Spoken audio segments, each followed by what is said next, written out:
चलिए जय हिंद। तो आज इस वीडियो में मैं लेकर आया हूं आपके लिए जितने भी इंपॉर्टेंट आपके प्रीवियस ईयर में लाइन एक्सप्लेनेशन पूछा हुआ है, चाहे प्रोज का हो चाहे पोएट्री का हो, पूरा का पूरा लाइन एक्सप्लेनेशन हम लोग इसमें करने वाले हैं।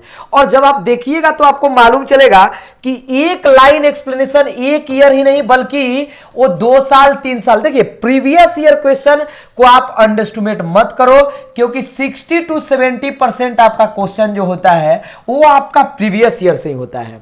तो आज हम लोग 8 नंबर का मतलब जो प्रोज और पोएट्री से आता है उसको हम लोग कंप्लीट करने वाले हैं। तो आप इस वीडियो को पूरा देखना, क्योंकि ये वीडियो छोड़ने का मतलब है आपका 8 नंबर खत्म।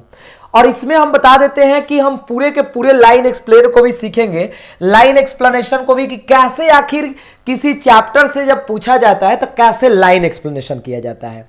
देखिए सबसे पहले आपको हम ट्रिक बता देते हैं। कहीं से भी स्टूडेंट आप देख रहे हो, आपको ये ट्रिक फॉलो करना एग्जाम में, आसानी से आपका 8 नंबर में 8 नहीं तो कम से कम एटलीस्ट 7 मार्क्स तो देगा ही देगा।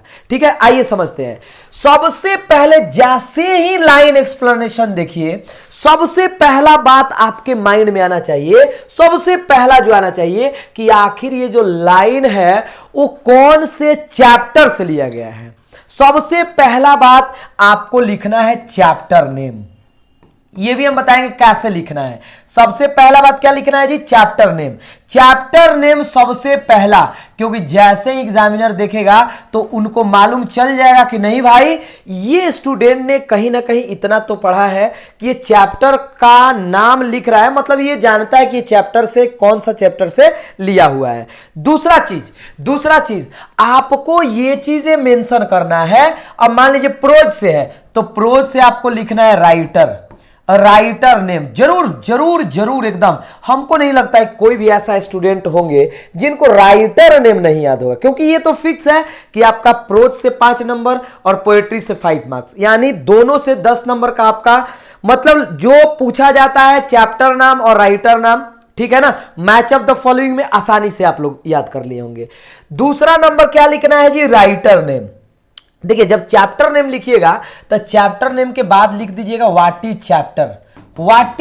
हम ये पूरा का पूरा भी हम बताने वाले भी हैं। व्हाट इज चैप्टर, जैसे ये लाइन है इंडियन सिविलाइजेशन एंड कल्चर का, तो हम लोग क्या लिखेंगे कि सबसे पहले this line has been taken from. इतना आप लोग रट लो, चाहे कैसे भी उसको क्लियर कर लो। This line has been taken from, चाहे वो प्रोज हो चाहे वो पोएट्री हो। ठीक है ना, तो हम लोग सबसे पहले क्या लिखेंगे? This line has been taken from. ठीक है, अब ये चैप्टर क्या है जी? ये आपका एक एसे है। ठीक है ना, तो this line has been taken from a very beautiful, a very marvellous, ठीक है ना, जो भी आपको an important essay Indian civilisation and culture. हो गया इतना बात। इतना जब लिखिएगा तो आपका लाइन 2 लाइन बन गया। ठीक है ना, मतलब सबसे पहले this line has been taken from a very beautiful and important essay कुछ भी जो भी आपको लिखना है Indian civilisation and culture which is written by writer का नाम आवर फॉरफादर और बापू महात्मा गांधी। आवर फॉरफादर नहीं, sorry, father of nation Mahatma Gandhi. दूसरा नंबर में क्या देंगे जी? राइटर के नाम में father of nation Mahatma Gandhi, father of nation, या हम लोग बोल सकते हैं बापू महात्मा गांधी। अगर नहीं भी लिखिएगा तो आप डायरेक्ट लिख सकते हो क्या? ठीक है ना, महात्मा गांधी। इसमें कोई भी डाउट नहीं होना चाहिए। सबसे पहला क्या लिखेंगे? This line has been taken from. इतना हो गया। ठीक है ना, this line has been taken from a very beautiful essay Indian civilisation and culture. इतना याद हो गया। Which is written by Mahatma Gandhi, या which is written by father of nation और बापू महात्मा गांधी। इतना आसानी से हो गया। ठीक है ना, अब इनके बारे में आप लिख सकते हो। ही वॉज बॉर्न, थोड़ा सा लिख दीजिए उनका जन्म। ही वॉज बॉर्न, ठीक है ना, 1869 एंड डाइड इन 1948। इतना लिख दीजिए, ज्यादा बेटर रहेगा आपका। ज्यादा वहां दिखना चाहिए कि आप कितने लाइन में लिखे हैं। ठीक है ना, देखिए आपको कम से कम ये लिखना है 40 to 60 वर्ड्स में। इतना याद रखिए। 40 to 60 वर्ड्स में यदि आपको लिखना है तो एक बात याद रखिए, आपको कहीं ना कहीं मतलब राइटर के बारे में लिखना ही होगा, ठीक है। और तीसरा चीज क्या लिखना है जी, तीसरा चीज आपको क्या लिखना है, तो what is the meaning of, what is the meaning of given line, मतलब दिए हुए लाइन का क्या मीनिंग है, उस मीनिंग को आपको क्या कर देना है, लिख देना है, ठीक है ना। अब देखिए कहा जा रहा है कि द कॉमन पीपुल लिव्ड, आइए इसको हम लोग अच्छे से लिखते हैं। The common people lived independently and followed there agriculture occupation, मतलब जो आम आदमी थे वो अपने क्या क्या फॉलो करते थे, लिव इंडिपेंडेंटली, स्वतंत्र रूप से रहते थे, एंड फॉलोड देयर एग्रीकल्चर, और वह अपने एग्रीकल्चर को क्या करते थे, फॉलो करते थे, ठीक है। सुनिए एक बात और, आपको कुछ ज्यादा नहीं पढ़ना है, हम आपको एक बात बताते हैं एक बार और, आपको अगर प्रोज से लाइन एक्सप्लेनेशन देगा तो आपको याद रखना है चैप्टर 1, 2, 3, 4, इतना से ज्यादा आपको नहीं पढ़कर जाना है, इतना से ज्यादा पढ़ना ही नहीं है, ठीक है ना। या तो आप कर लीजिएगा 1, 2, 3, 4 छोड़ भी दीजिएगा तो आपका एक 6 कर लीजिएगा, ठीक है ना। समझ में आ रहा है ना, इससे ज्यादा आपको नहीं करना है, नहीं करना है। आपको 11 चैप्टर क्यों आप पढ़ रहे हो, आपका क्वेश्चन जब 4 है, बनाना 1 है, तो क्यों हम पढ़ेंगे इसके चक्कर में, बताइए। 4 चैप्टर पढ़ लीजिए, उसके बाद कहीं से ज्यादा एक भी नहीं आने वाला है, ये प्रॉमिस है। अगर बिलीव नहीं तो आप प्रीवियस ईयर देख लो, जितना साल पूछा हुआ है 4 में 1 या 2 जरूर पूछा हुआ है, चाहे प्रोज का बात करें चाहे पोएट्री। आपके पास टाइम कम है, आपको स्मार्ट वर्क करना है, नॉट हार्ड वर्क, ठीक है ना। देखिए तो सबसे पहले हमने क्या बताया, सबसे पहला जो लिखना है वो आपका चैप्टर का नाम लिखना है, मतलब चैप्टर है क्या, यदि याद है तो लिख दीजिए। जैसे ये ऐसे है तो हम लोग लिखेंगे, तो हम लोग क्या लिखेंगे, this line has been taken from a very beautiful essay, ठीक है ना, Indian civilisation and culture which is written by Mahatma Gandhi, okay. उनका जन्म लिख दीजिए, मृत्यु लिख दीजिए। अब उसके बाद वहां से पैराग्राफ चेंज करना है, पैरा चेंज करना है और नीचे से लिखना है बाय दिस लाइन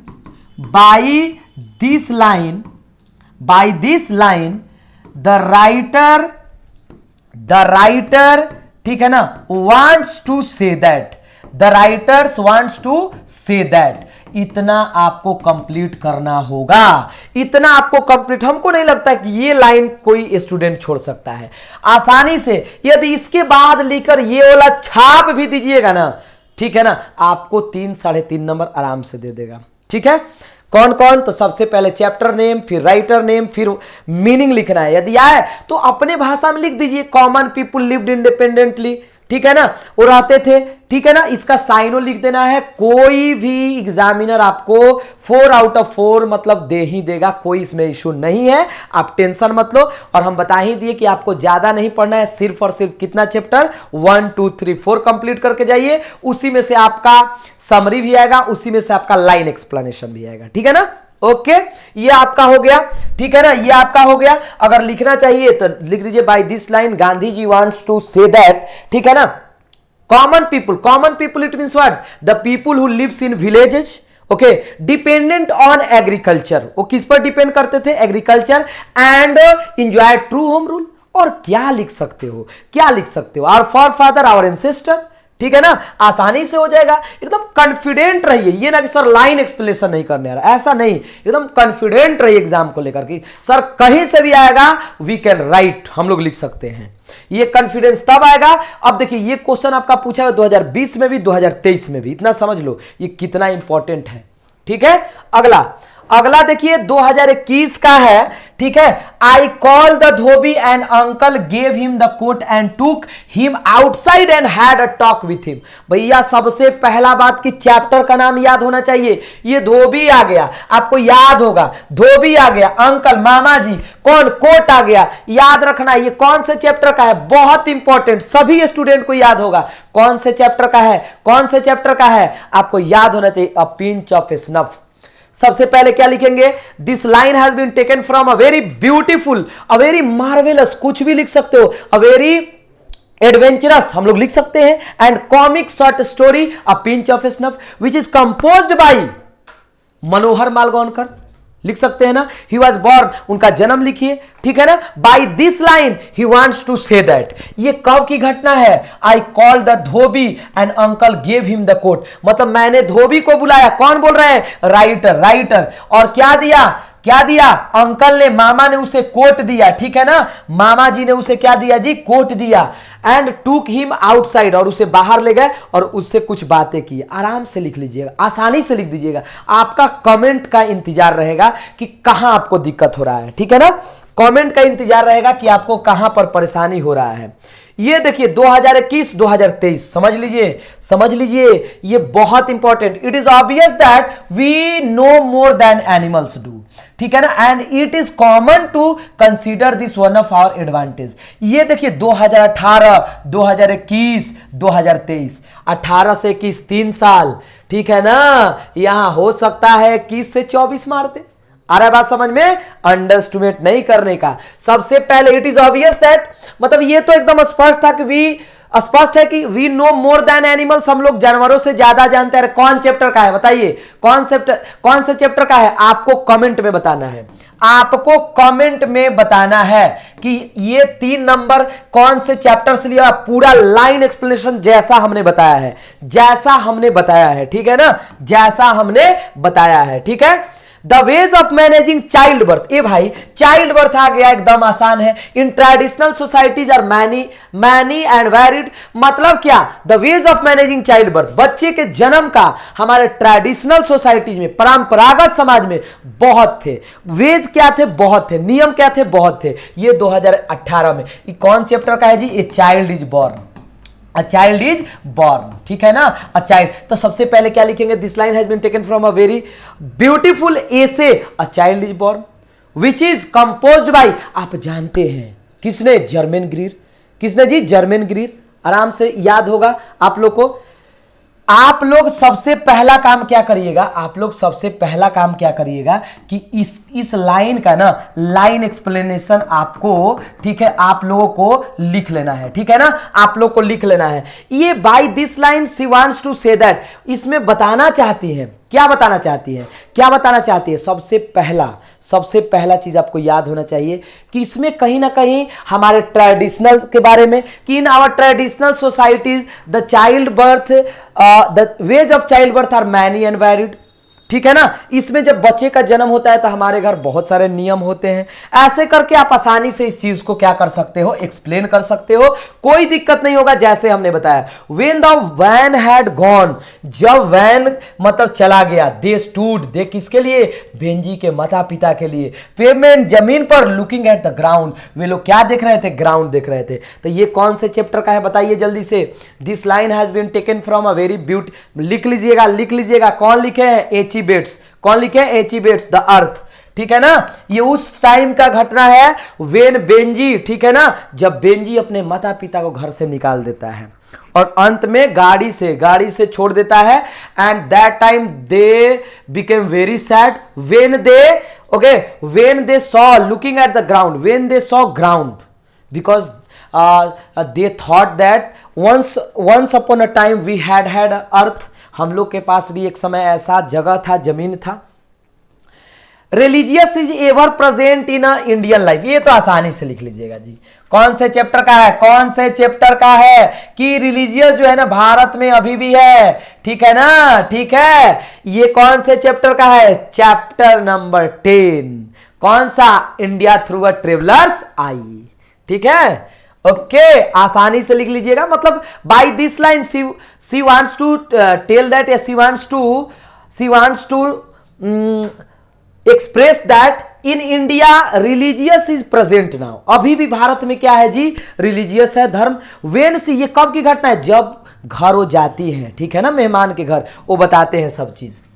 अगला देखो, you would better hurry up and get married, just do me a favour and leave me in a peace. ये आपको कमेंट करके बताना है कि ये कौन से चैप्टर का है। जल्द आप जैसे ही वीडियो देखिए कमेंट करके बताना है, बस चैप्टर का नाम, आपको एक्सप्लेन नहीं, बस चैप्टर का नाम और राइटर का नाम बताना है। वेन दो साइज नॉट विंड, ठीक है ना, but seized my soul away, ये आ गया आपके पोएट्री का, ये आपके पोएट्री का आ गया। पोएट्री कौन chapter? Sweetest love I do not गो। आसानी से लिख लीजिएगा। क्या कहा जा रहा है, कैसे लिखेंगे? This line has been taken from a very beautiful love poem. कौन सा? Sweetest love I do not go, which is composed by the metaphysical poet John Donne. ठीक है ना, जॉन डन। आपको पोएट्री से भी याद रखना 1 2, ठीक है ना, 3 और 10, बस 4 चैप्टर कंप्लीट करना है, कुछ नहीं पढ़ना है आगे, ठीक है ना। 1 2 आसानी से लड़ जाएगा, ठीक है, ठीक है ना। उसके बाद लिखना है वेन दो साइज्ड, ये कब बताते हैं? When his beloved Sai, Sai का मतलब क्या होता है? आहे भरना। जब जब तुम आहे भरती हो, तुम्हारे मुंह से हवा भी नहीं निकलता है, लेकिन मेरा आत्मा मुझसे बाहर जाने लगता है, ठीक है ना। ये मनाने के लिए, कन्विंस करने के लिए, ठीक है ना, अपने महबूबा, अपने प्रियतमा से बोलते हैं। कौन जी? John Donne. देखिए, and what I assume you shall assume, ये 2019-2021 में पूछा हुआ है। For every atom belonging to me as good belongs to you, मतलब एंड व्हाट आई एज्यूम, जो कुछ भी मैं मानता हूं आप भी मान सकते हो, क्योंकि जिस कण से मैं बना हूं उसी कण से आप भी। इसको जल्दी कंप्लीट करो, जल्दी से कंप्लीट करिए, जल्दी से कंप्लीट करिए। कौन चैप्टर का है जी? कौन चैप्टर का? Chapter number 2। कौन सा? Song of myself, which is composed by the American poet Walt Whitman. By this line he wants to say that we all human beings are made with the same blood, same atom। ये तो कर लोगे, कोई दिक्कत नहीं। Cold impossible ahead, least the mountains lovely head, whose white waterfall could bless travelers in their last distress। ये कौन से चैप्टर का है जी? देखिए, जब भी आपको व्हाइट वाटरफॉल आएगा, एक याद रखो ना, ये ट्रिक है। ये कौन से chapter? Now the leaves are falling fast, ठीक है ना। ऐसे ही करके जितना, देखिए, the red breast whistle from a garden, ठीक है ना, croft and gathering swallows twitter in the sky, ये कौन से चैप्टर का है? Chapter number 4। इसको देख लीजिएगा, इसको देख लीजिएगा और कमेंट करके बताइए, कमेंट करके जरूर बताइएगा कि दिक्कत तो नहीं है। Here lies a most beautiful lady, वो सुंदर औरत वाला है, light of a step and heart was she, लेकिन उसका light of a step heart was she, उसका जो दिल था ना, वो एक जगह रहने वाला नहीं था, वो स्वच्छंद नारी थी, ठीक है ना। तो ये कौन से चैप्टर का है जी? आपको कमेंट करना है, इसमें कमेंट करना है। क्वेश्चन नंबर 12 के लिए कमेंट करना है। If I should die think only this of me, इसमें भी आपको कमेंट करना है कौन चैप्टर का। इतना कंप्लीट कर लो। हमने 15 लिया है, 15 में आपका 1 2 आसानी से Macavity, there is no one like Macavity for he field in feline shape. ये तो नाम से ही पता चल गया कि ये मैकेविटी चैप्टर का है, ठीक है ना। और लास्ट आज का क्वेश्चन है ब्रोकन ये ट्रिविलियस, देख लीजिए, swear this time okay to save it from the sign of forgiving, ठीक है ना। ये कौन से चैप्टर का है? फायरहाइम। कौन सा है? फायरहाइम। अब आप कमेंट करके बताइए कि क्या अगला बार जब मैं लाइन एक्सप्लेनेशन करूं, वो क्वेश्चन मतलब के बदले इसका आंसर भी साथ में लाऊं। देखिए, आंसर लाने में कोई दिक्कत नहीं, बट दिक्कत आप लोग को ये होगा कि मतलब हम लिख देंगे तो आप लोग लिखिएगा नहीं, बट यू शुड ट्राई, आपको ट्राई करना चाहिए, ठीक है ना। तो एक बार कमेंट करके बताइएगा, कहीं दिक्कत तो नहीं है। और वीडियो कैसा लगा सब लोग कमेंट करके बताइएगा। चलिए, जय हिंद।